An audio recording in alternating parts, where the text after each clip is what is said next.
Members who attended the 2017 ADNZ conference in Wellington may remember Jason Twill's enlightening presentation on housing cooperatives. The housing co-op model could be a part of the solution to New Zealand's housing crisis, providing a way to get young New Zealanders out of the rental market and into their own homes. Cohaus is a new housing cooperative planned for Grey Lynn in Auckland. The site in Surrey Crescent has been selected for its central location, situated close to transport links and shopping centres. The 2,006 square metre, 3-storey, 19-unit complex is intended to cost $11,000? Or is that meant to be $11 million? No, the total cost including land is about 15 million. Yeah, so I think it's meant to say 11 million, it says 11,000. I'll begin. Studio Lord's Thom Gill is the architect of Cohaus. The project is particularly close to Tom's heart as he intends to live in the co-op with his family. Tom will talk about the concept of cooperative housing with the unique design of the complex along with the economic and operating models. Put your hands together for Tom, please. Thank you. Yeah, so I'm going to be living in Cohaus, which is quite a good way to align the incentives when you're the designer. And this is kind of, it's a bit of a first for urban Auckland, with being it's basically a project of medium density owner-led housing. So first of all, I'm going to just give a brief history or a little bit of historical background about the co-housing idea from Europe. Then talk about the economic and housing context that we're facing at the moment, that Cohaus is being proposed in. Then we'll look at the project, the design, the legal financial side of it, and then I'll sum up with about some thoughts on what the challenges are for doing this sort of thing, particularly in Auckland.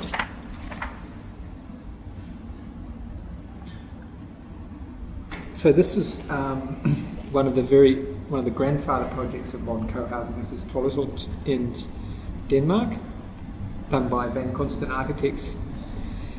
It's from 1981. It's semi-rural. It's a series of joined houses, but they are connected with an internal street that's covered, that's glazed and treated, and most importantly it's got a communal house where a lot of activity is shared and the cars are all collected at the edge of the site and don't interfere with all the dwellings. And I think it's, and this is a very modern version of co-housing from Denmark. Again, this is Lange Inn by Dorte Mantel, and she's arranged a variety of terraces around a really big central green space. I think it's fair to say that back earlier on, in the 70s and 80s, so co-housing began probably as more of an ideological response to the traditional living patterns of the day, more political in a way.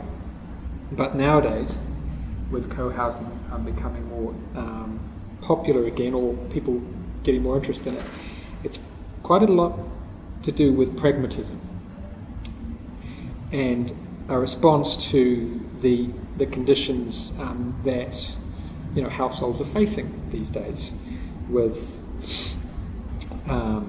longer lifespans, the fraying of extended families, social isolation, loneliness, and rocketing house prices, which are all putting traditional models under a hell of a lot of pressure, and fretting away at community values. It's just a bit of personal history. This is where I lived with my wife and family in Copenhagen, and it's not co-housing, but we lived up there.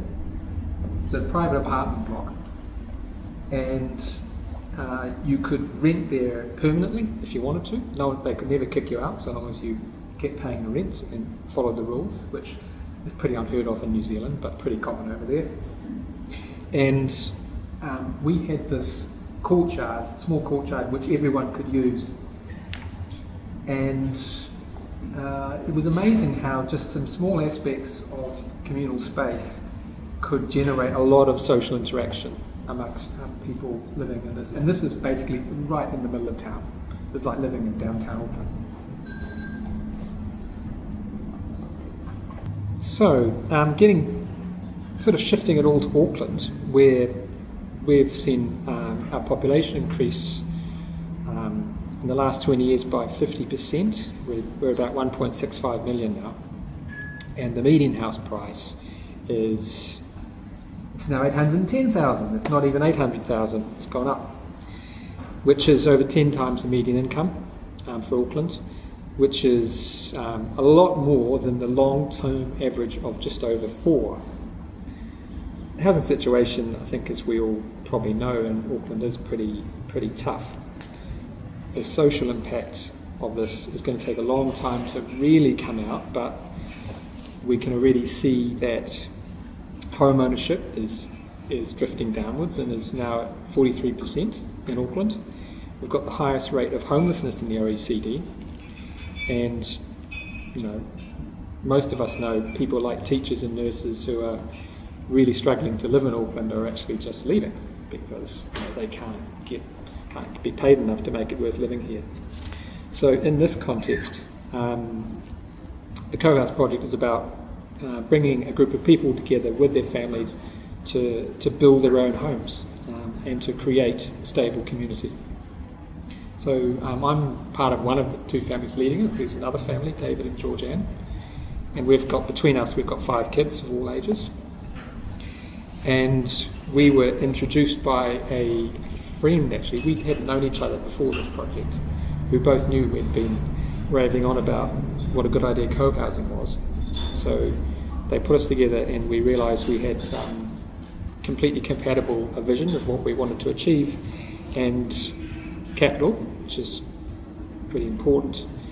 So we defined our goal is to provide relatively affordable owner-occupied housing for an established community, in other words, a group of people you bring together beforehand with shared resources. And we set our bar as being 750,000 for a 70 square metre 2-bedroom unit as our target for the financial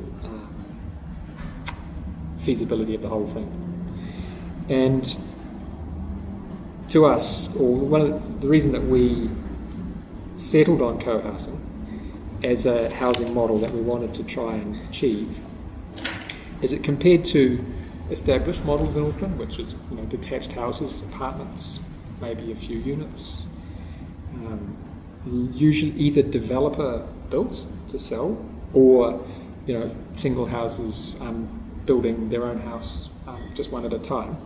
To us, there's some real alignment in the incentives in a co-housing project that help to create seriously sustainable medium density.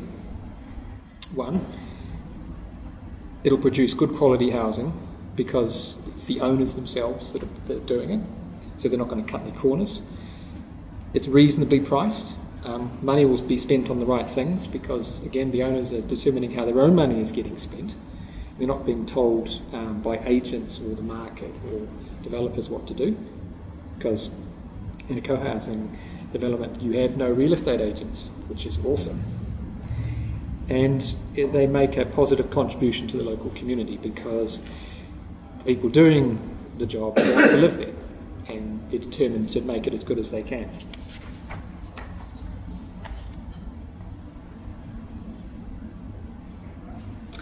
So if you break down the actual project, then what comes first is really the sort of community program or the community design that kind of precedes the architecture in the building. And these are the 2 families that started out. And that was a picture of part of the group. We're now 17 households all signed up. We've got 20 units. We settled on the site in July. And the purchase of the site was enabled by the first 2 families who had enough equity. to be able to go unconditional on the site and begin the consent process. And that commitment basically enabled us to build a group of people who liked the idea but couldn't realistically commit until we actually had a project on the ground. And these are people that they're a mixture of really old friends, friends of friends, and a small number of people who have become aware of the project and approached us. And there's 2 or 3 households that are like that. But what has been critical right through is that we get on with each other, that we share a certain amount of shared values, and we could imagine living beside each other and having each other as neighbours. And also critical that everyone has had the ability and the courage to commit to something that's really uncertain when you start off. So we've got quite a lot of different people. We've got families of 5. We've got single people. We've got retirees. So a diverse range of households, which we think is fantastic, which is going to help the community when it eventually gets going, and diverse range of ages and kids. Some people who will have kids. Jules is pregnant. She's since had a baby since that photo was taken, and that's all part of that sort of range is a common theme in co-housing communities. So in total there'll be about 36 people living on site, and at a sort of urban level that's a density of 180 people per square metre per hectare, which is basically 4 times the Auckland average. We began talking to the beginnings of the group back in July 2017, and with kind of soft discussions about what we would like to have in our shared spaces, in our shared community, what the shared property should be like, what would be common characteristics for our individual units. And this is one sort of group exercise we did, where the more ticks there are, is the more popular the idea was.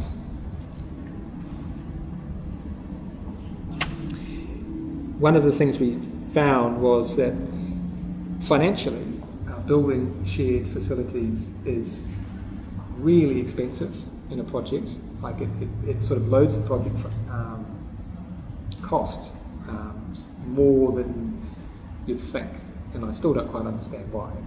But if you add in a room, then it has a significant effect on the bottom line of everyone's unit costs.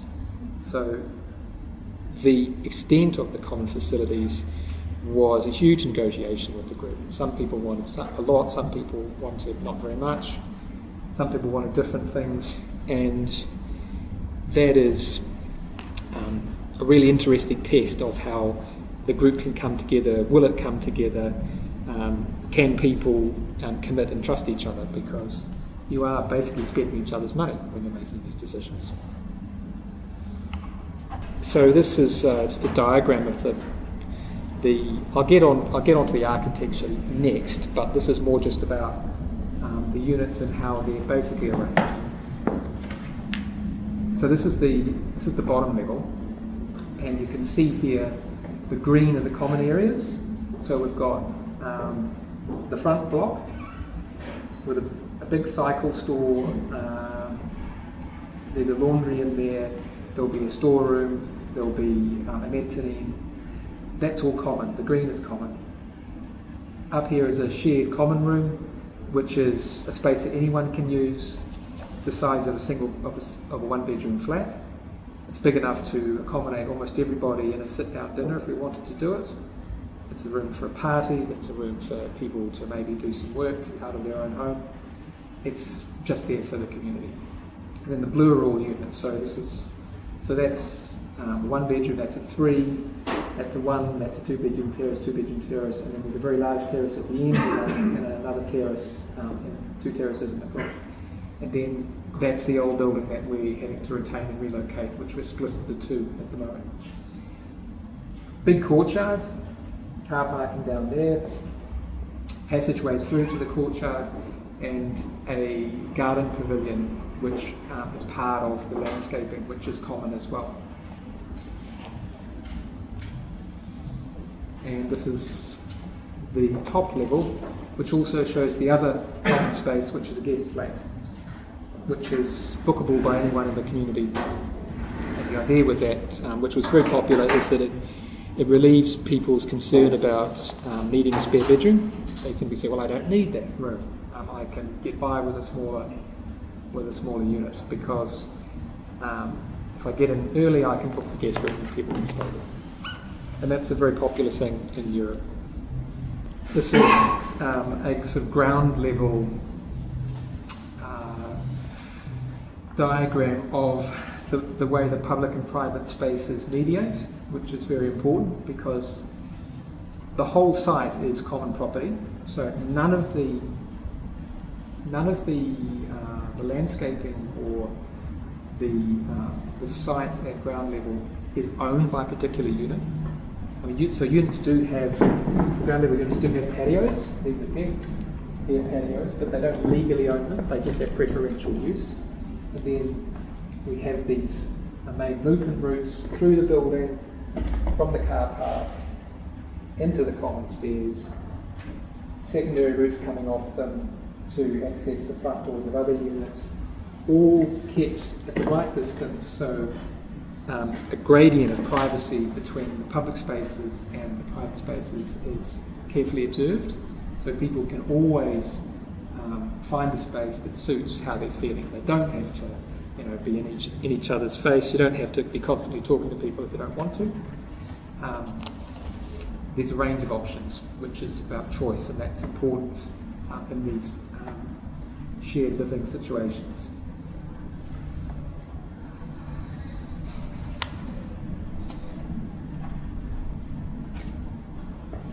That's a slightly more rendered view of it, with the main road, front yards all landscaped to the public realm. All the car parking is collected here, and we're providing 0.5 units per park. So that's half of the car parking requirements in the code, in the plan, sorry. And we've got a whole transport plan around making that possible with 2 to 6 shared cars. We're not sure how many at the moment. These are stackers, so the cars will sit on these stackers. Everybody in the group owns at least one bike and is determined to bike as much as possible, because this is a main road and a bus route, and the bus cycle route will be built along here eventually. It was meant to be done last year, but the protesters got in the way. And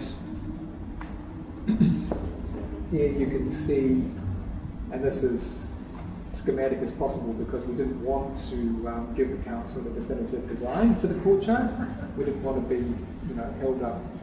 We didn't want consenting conditions around where our kitchen gardens were and that sort of nonsense. But the plan is to have a lot of cultivated food up here, and bins and so on, washing lines, a freer space in the middle with a lawn and children's play areas. There's a plan to have a very small forest, which will probably be 2 trees, but at least we can say to the kids, where's the forest? Go and climb the tree. And all of that ground level will be designed, maintained by the residents themselves.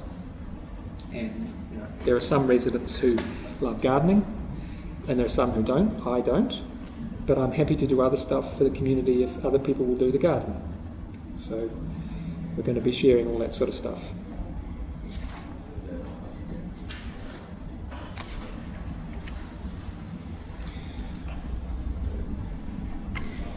And the important thing about this process is that this has all been, from the first sketches, this has been debated with the group as it's grown, and as an architect, we've deliberately chosen to treat them as a kind of client, but sort of like an institutional client, like a university or a school board, for example.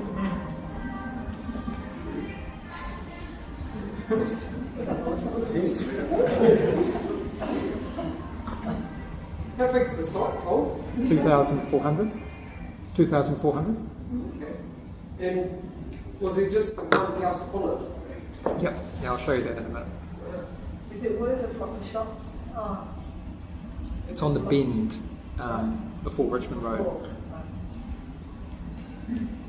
So the sort of the design process is interesting because collaborative design can be extremely complicated and sort of take forever.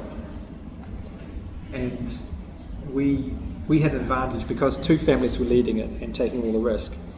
We got to make the decisions, but in effect we were the executive. It was like doing a university job where we were the executive, but there are all these users, and and it's actually the users that are the important bit. It's their building, it's their using it. So we would treat all the residents were part of the discussion, and were given all the information, and anything they said that we thought was credible, we would quickly put on board.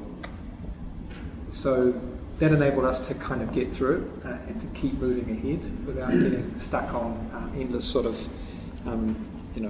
consultation and decision-making rounds, and people changing their mind and going backwards. We could just keep going forwards, which is pretty important. But this process meant that everyone is really engaged and has understood it from the beginning. They've also influenced things, so this is not just take it or leave it kind of development, and that's helped to build this sort of coherence of the group. So getting onto the design itself, that's the sort of diagram, the social diagram of it. That's the site there. So there's the motorway, there's Richmond Road, there's the Surrey Crescent shops down there. So we're right there on the corner, right on the edge of all this special character, right on the edge, on the other side across the road, all this mixed use and future fab. Very unusual site.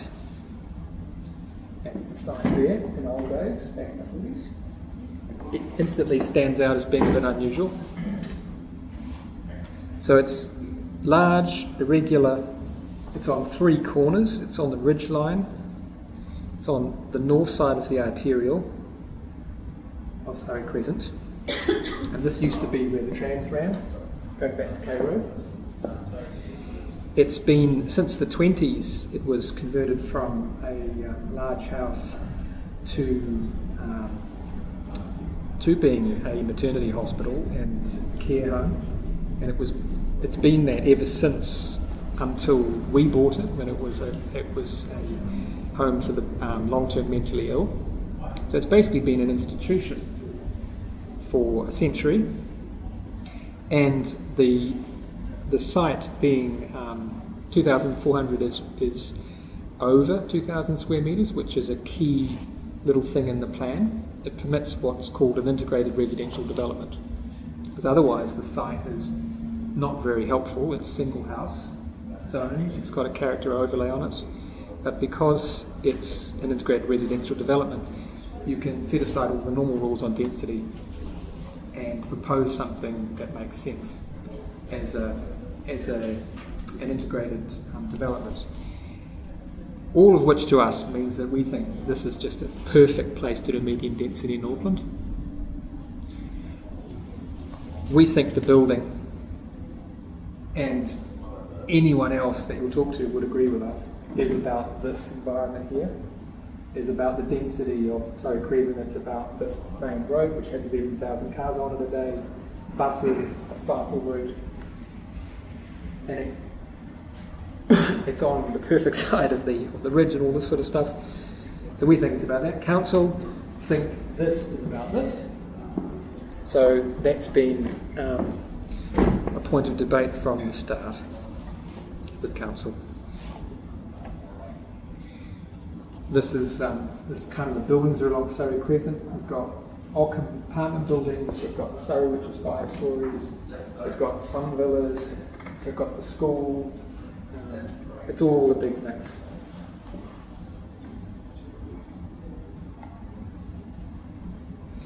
So that's the original 19th century site plan. Large villa oriented to its own site, not to the road.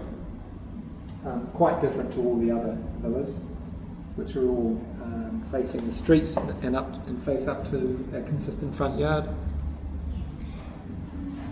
So our first thing to do is to take the old house and to move it over there to line up with the others on Browning Street and to strip off all the rubbish that's around it. Then, dead simple, big nasty urban environment here, protect the courtyard in the middle, build hedges to the side to create that courtyard, put the car parking and the servicing down there in the corner where it's not interfering with any of this.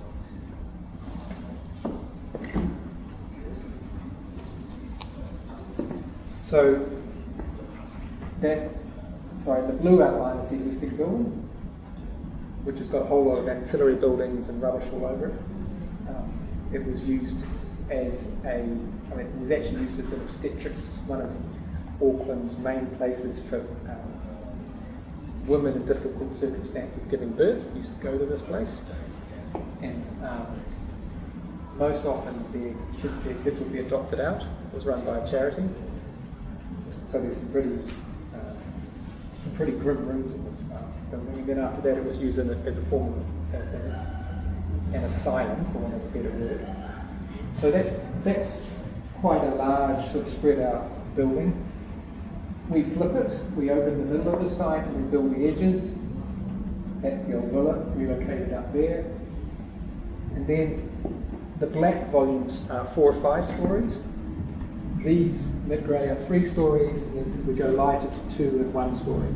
So our basic idea is to have a very positive street edge with a block against the main road, which bends with the geometry of the site. And that's at a transitional scale between the 1 and 2 stories of the villas behind and this larger stuff on Surrey Crescent, which is only going to get bigger as these sites get developed. And then in the back we have a courtyard building which adopts the scale of all the rest of this.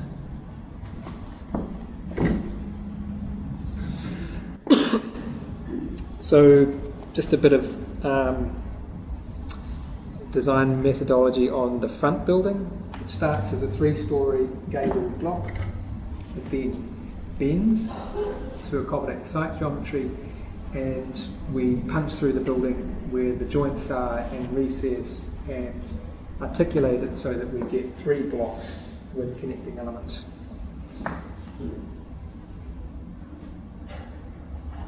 And that's a before and after of the site today and how it would shape up with that front building.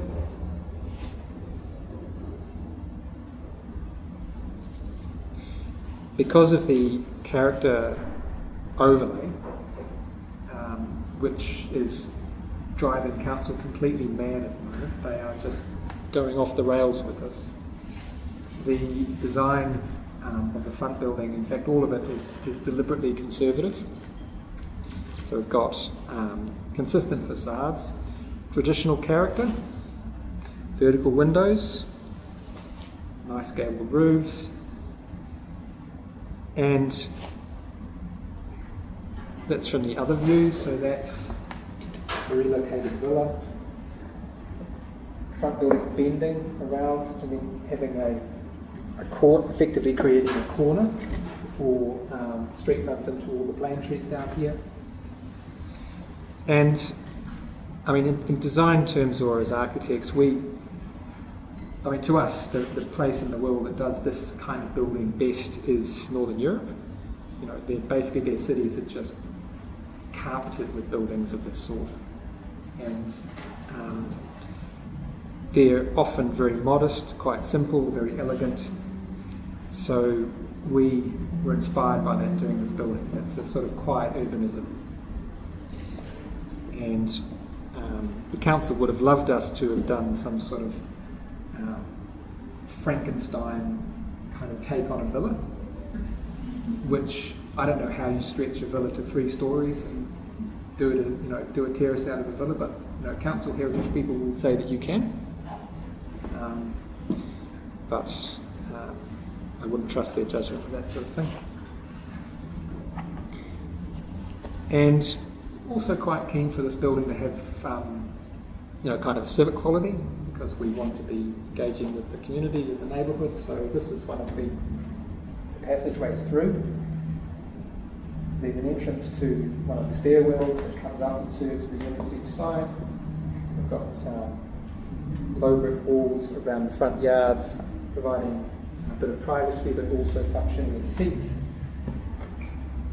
And this is just indicating that the Grey Lynn cycleway will eventually run right along the front of the whole building on the burn. That's the plan anyway.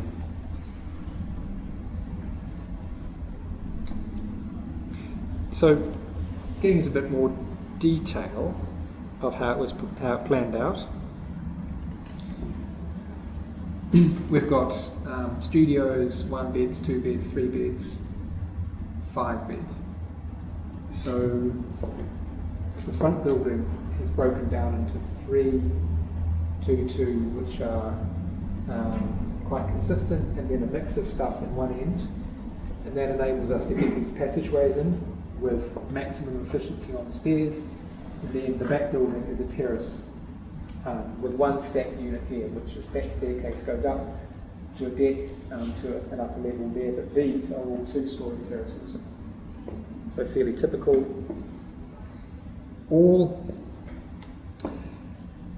It's very important in this design that all the units have equity of their sort of amenity, because every member of the group is in some sense equal. Like we've tried to design the building so there's no unit that's a complete dog, which is quite normal in a residential building, that there's one where you're like, oh dear, we had to put that there, but it faces south, it'll be freezing. Oh, never mind, we'll just make it 20% cheaper. There's no unit that is like that in this building.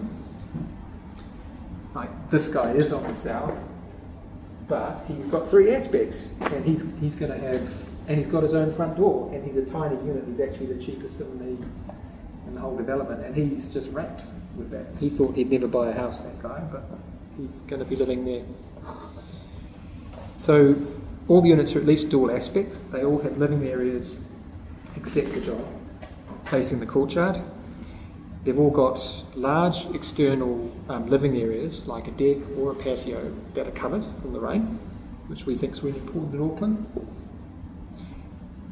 And they all have good quality interiors that are not bespoke.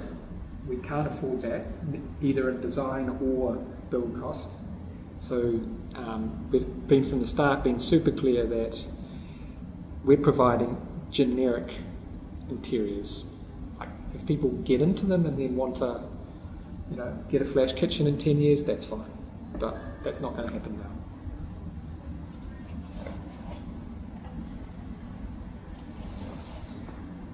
So that's the front elevation to Surrey Crescent.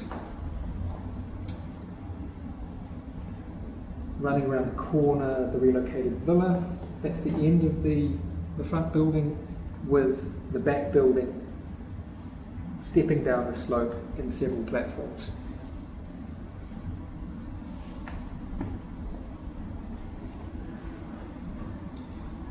So that's the back of the front building, with the Surrey building with continuous decks at first and second floor, with all the deck doors and all the glazing that face away from the street into the courtyard. Same with the courtyard building. And as an overall composition, it's quite important that the building expresses this idea of communal identity, that no particular unit is picked out or expressed, and that the whole composition has a disciplined sort of language to it. So the windows, we've tried to keep the number of window types down as much as we can. They repeat everywhere.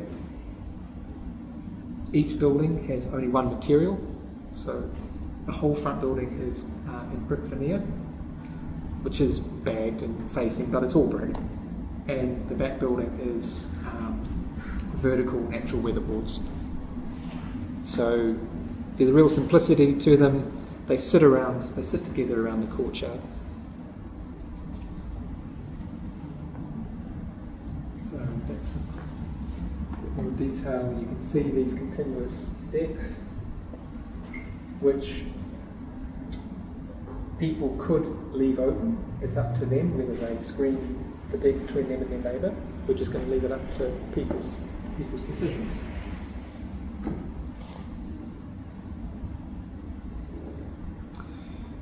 So that's the brick on the front building, bagged and facing. Standing seam metal roofs. Council Heritage want us to do it with corrugated iron, yippee. And unpainted vertical weatherboard. They want us to do painted horizontal weatherboards. What are you going to do? What Well, are you going to do? Well, we're saying this is what we're doing. Yeah, cool.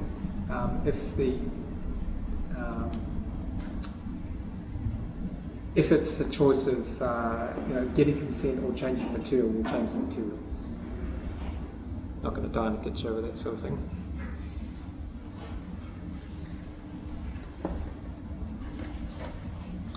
So underpinning this is some pretty serious legal stuff, because this hasn't been done before in quite this form. Our model for this has been the Earth Song project in Rānui. I don't know if anyone knows that. Earth Song in Rānui? Yeah. So, which is amazing, the achievement.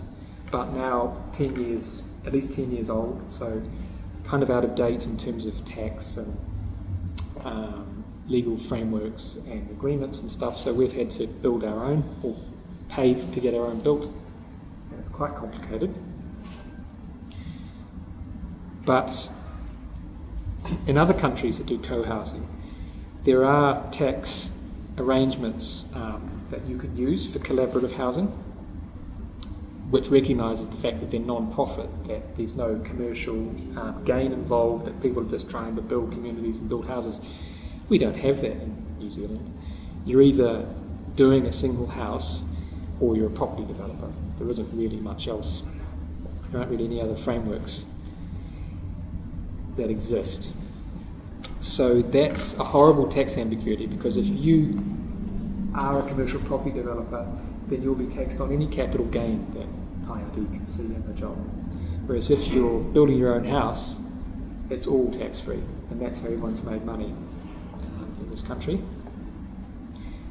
So we had to think very hard, because in many ways we're doing what a commercial property developer does. They buy a site, they get together, they create a multi-unit development, they put the finances around it, they build it, they hand it over to the owners. But we are the owners as well. So no one's making a profit. There can't be any transfer in ownership. We had to work out how to get the owners in all at the start, while allowing the opportunity for people to leave and some other people to come in, to allow for some churn, because you can't tie people into a process like this and expect that everyone still be there 2 years down the track. No one would ever sign up. So this is the complicated thing. We've come up with a series of trusts tied together or tied to a company that will do the development, bound together by legal agreements, bespoke legal agreements, and that will provide a sort of a single point of legal point of contact for a construction loan from a bank and a contract to actually build it. So to try and make it as conventional as possible on the outside for all the things that matter. Just got a note here that I don't know. Has anyone heard of that thing down in Queenstown where there was a community housing trust? Yeah, that got taken to. We're going to be bankrupted by the IRD because they began with, they were a charity. They're trying to deliver affordable housing, and their charitable status was revoked, just quite out of the blue, and they immediately got handed a $2 million tax bill. So this is what can happen in New Zealand when you're trying to do cooperative or collaborative housing.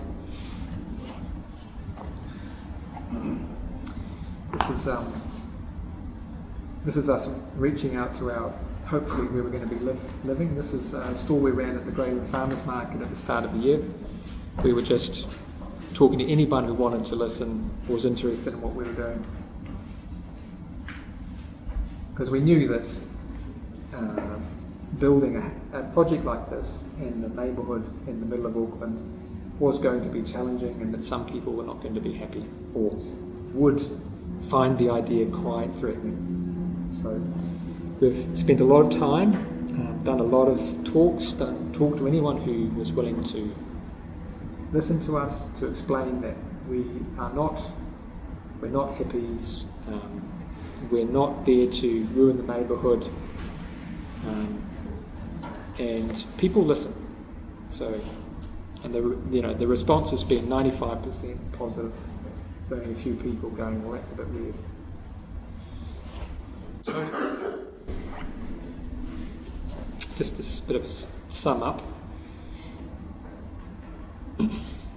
To do something like this, which is really self-driven, like it's about property or the residents and the eventual members of the community doing it themselves. There's no government involvement in things like this. And there's no commercial companies as yet in New Zealand that are around to assist it. So if you're going to get off the ground, you've got to have money to be able to buy land, because you've got to compete for the land on the open market. You've got to have a lot of determination, because the process is extremely uncertain, and so community building and professional skills, either within the group or brought into the group at an early point, are critical to help the group to get through that uncertainty, to get a result, and also to make the key commitments when they're needed in the process. The challenges, as we see them, that we're facing on this project at the moment is, a big one is just the cost to build, which is, well, you know that as well as I do, but I can tell you, when you start trying to work as a developer and you start putting the numbers together and you put in inflation factors and you put in contingencies, and the numbers are just incredible. We end up like beyond what I ever imagined as an architect. So I have a newfound respect for property developers from this exercise. But construction costs are things that you can plan for, unlike consenting. And we've had all sorts of hassles on this project, and we don't actually know whether we're going to get resource consent. We're going to a planning hearing next week. Council have recommended to decline the application because of our parking shortfall. They originally approved the parking shortfall and flip-flopped about a month ago, under pressure from AT, we think. And this consent process is going to cost about $500,000. And I would venture to say that 2/3 of that money has been of absolutely no value to anyone whatsoever. Like, it's just achieved nothing. Not for the city, not for the council, not for us, not for the project. So, excuse me, if you're thinking that A2 decided that they wouldn't want it, are they providing parking elsewhere?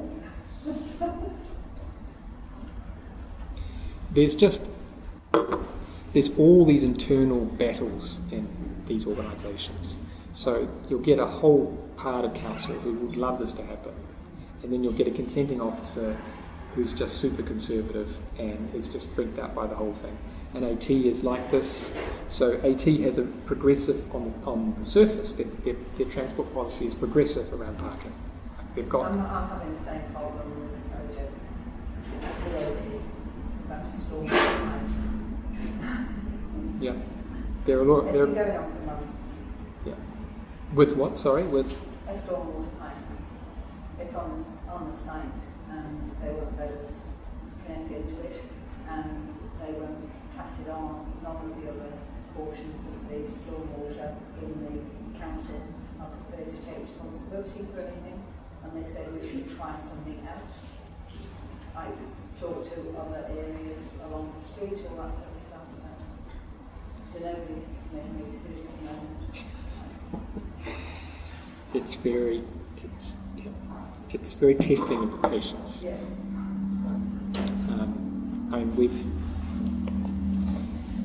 We thought that we were going to get in trouble over heritage, and we are. I mean, heritage don't want us either, but the planner seems to have accepted that our design is passable. We think it's really good, but he at least thinks it's passable. But anyway, the point of that is really unpredictable. Like we've got a really great team of consultants. We've literally gone and got pretty much the best that we could find, and they say, well, it's hard to know either. No one can actually give you a steer on whether you're going to get through these processes at the moment. And other challenge, just in terms of trying to start a project like this, or looking at people who might be wanting to start something like this, is that they're complex. This is way more complex than doing a few houses or even doing an apartment building. And that in itself is a barrier to a lot of people who'd like to do it. So, to me, this is quite a neat encapsulation of the sort of medium density housing equation, at least in central Auckland. That, we've got a lot going for this project. We've got community oriented, we're non-profit, we've got a lot of expertise in the team. We've got like 4 architects and 3 planners and an IT professional who does the accounting, and we've got artists who are going to beautify the building when they get the chance. So, we're kind of sort of dream team in a way. But in order to get the thing just to work financially, we've got to get more units on the site than the zoning rules on paper will allow. And the unitary plan, at the top level, it says that's what we want you to do. It says that. It says we want more housing and we want more diverse housing. So we're doing that. And further down the plan, there's lots of levers where the council can use their discretion to allow things to happen. But the reality is that they're not doing it. They're just not. We're experiencing. There's just this schism in the council between the people writing the policy and the people implementing it. So, much harder than it should be. And we'd say that, if Auckland's going to get ahead of the housing problem and get ahead of homelessness and the difficulties of the cost of trying to live or rent in Auckland and the stress of it that is everywhere, there's just attitudes have got to really shift, kind of everywhere. I've got this great quote from the founder of Mainfreight, Bruce Plested, who's talking about housing. I'll read it because I just think it's the best. Politicians, both local and national, must take action on this very fixable social disgrace. the market cannot sort out this problem. Real leadership and intestinal fortitude is needed now. Thank you.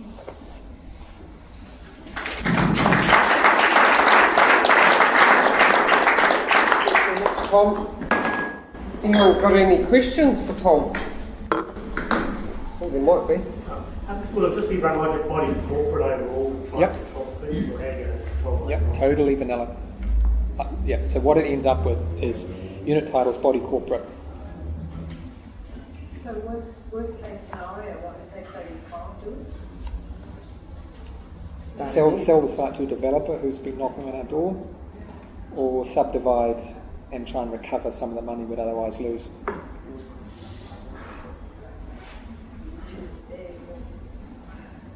Bruce? I think everything we do now is harder than it should be. Yeah. Yeah. I don't think you're alone. No. Yeah. So what is it? Oh, sorry, Paul. I can't remember how many units that you said that you had in there, but you've already sort of formed a community already. Yeah. What happens when someone wants to sell out of there and you get somebody else in? How does that community work? And what if there's outside influences that fragment the community? How do you control that, or is it just one of those things that you hope doesn't happen? Well, we can't. The experience is that these cooperative and collaborative housing communities tend to have now and again wobbles where things start to go bad because someone starts controlling the committee and going off the rails and spending money they shouldn't be, and people start fighting with each other. We expect that to happen sometime. Can't rule it out. But they right themselves if they're properly set up. And we have some little nudges in the right direction within how it's structured. So for a start, the people who come into this community will self-select. This isn't a normal development, that you're expected to have some responsibilities, you're expected to be involved with helping look after stuff. You're going to run into your neighbours a lot more than you would in a normal residential situation. You're going to be sharing cars. You're going to be you're going to be brought out of yourself whether you like it or not. So that will narrow the pool of people who want to get in there in the first place to people who are more like that. And then for people, we can't stop people selling to who they want to, because if we do that, then no bank is going to mortgage any of these.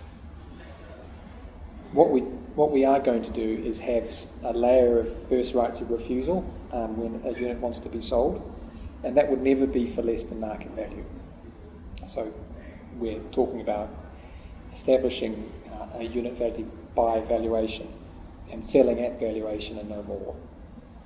And selling, but first of all offered to the rest of the community. So someone could say, oh, actually I want to move to a bigger flat, I'll buy it.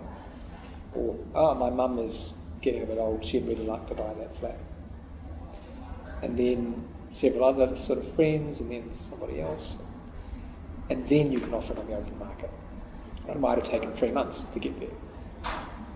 But so you're not disadvantaged, you're not going to lose your capital gain. Banks will be happy, but there's a good chance that we'll get someone in who wants to build on the community values, sees things the same way as the community. Anybody else?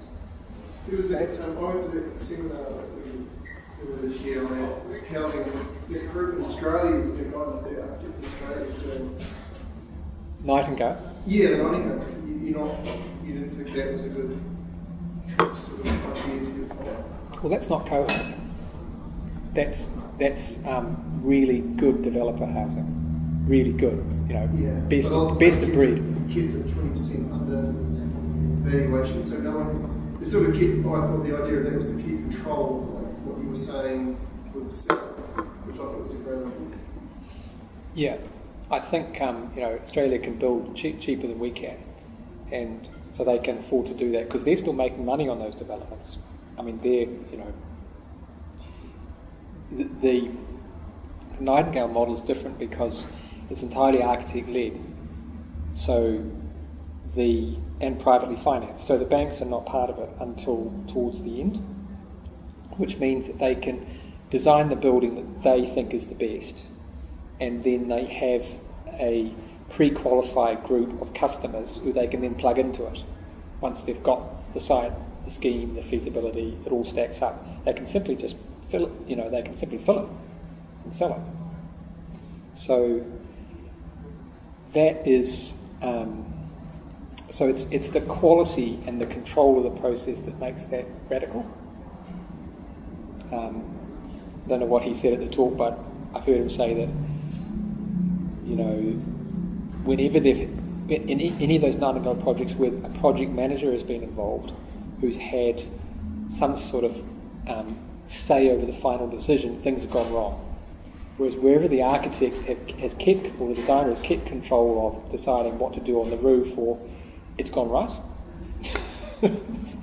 So, and because of that, they're building this reputation for doing really good buildings, and they've got thousands of people wanting to, buy into the next one. So, Just one last thing. Do you think there's a fear of kind of setting a precedent for council, because it's obviously it's a super cool model, and you could see it potentially being quite beneficial in different parts of it. Is that something that they're concerned about? Do you think, or not so much that? Probably not, because we've spent a lot of time pointing out to council that there's nothing typical about this site, that what happens here doesn't establish a precedent anywhere, that it's site specific. So I don't think they're worried about precedent. I think that there are local sensitivities. There are a couple of neighbours who are absolutely ropeable about it. There's the heritage people at council who are just totally impossible, who are just not people that you can sit down and have a rational conversation with. Is it Stephen Carroll? No, he's one of the better ones.